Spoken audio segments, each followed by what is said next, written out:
Okay, it is 2020. It's been a crappy year. I know that I have not made an apple strudel in over 2 years. So, to this day, I don't know how my grandma Mary Saber Augustine was able to do this well into her senior citizenship. I'm 61 and it was a tough ride just to get the apples done. So, and then I don't know about anybody else, but your worst fear is that your dough's not going to stretch. And here I am, that's what's going on in my head. It's like, what do I do if it doesn't stretch? Let me go get my rolling pin.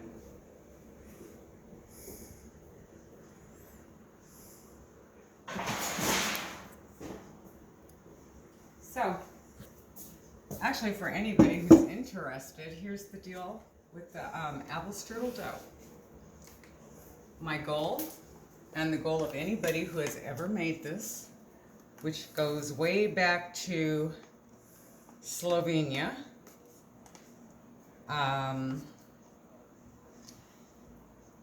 you want to get this little lump of dough all over my table without tearing it. Anyway, that's the goal. So, and I am now going to start. Wish me luck.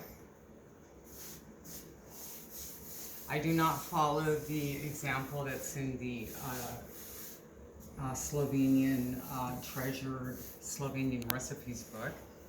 I have copied stuff from my mother, and for my son, this is the only thing he would want, would be an apple strudel that I bake for him. So here's how it starts. Let's start moving this around.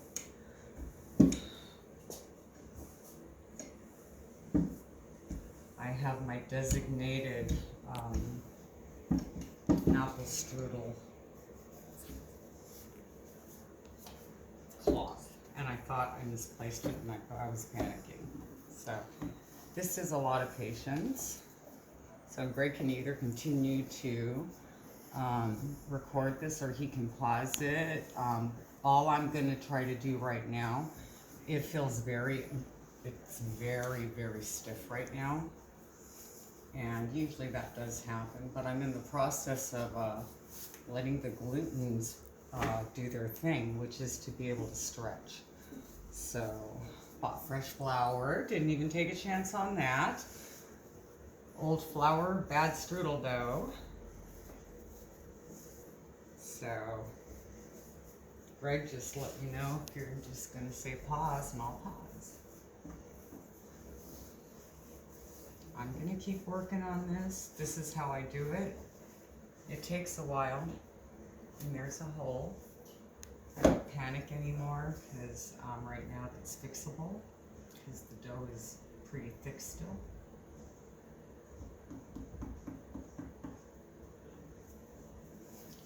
And now I need to start thinning out some areas where I'm feeling dough thickness.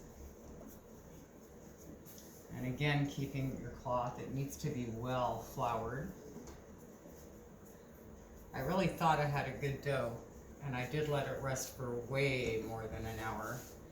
I'd heard that some of our aunts, like Aunt Mamie, or maybe even Auntie Anna, I don't know,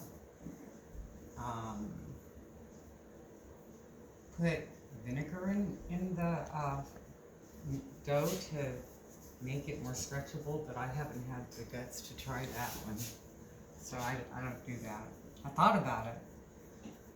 So this is what I'm gonna do. This is my way, and then I start getting more into the middle again. And I can tell that this little one's gonna need a lot of TLC if I'm gonna get it thin. But I see it does have the potential, because I'm seeing it. So this is my process. It's going to take a while, I can tell. She's not wanting to stay.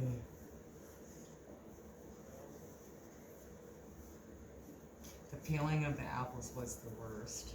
And then waiting for this to happen. I was actually anxious. Can't mess it up.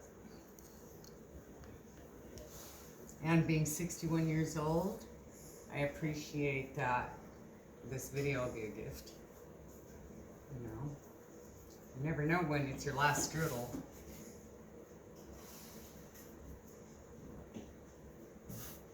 But our Slovenian heritage is thriving. It's here. I'm not very good at making pizza. It tastes delicious, but I always get that stupid bubble on the top, which of course doesn't matter what kind of holes I make in there. Air just doesn't want to escape. So I never got that one down, but it tastes delicious. My dad loved it. God bless my dad. He'd be waiting for this too. Interesting. My dad loved it. So does his namesake grandson. That's all he wanted.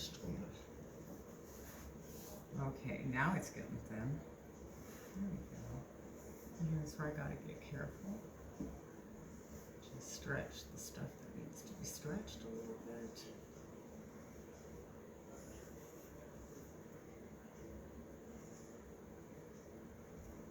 I coax it and work it and work it and work it and work it. So until then, when I get this bigger, give it a pause.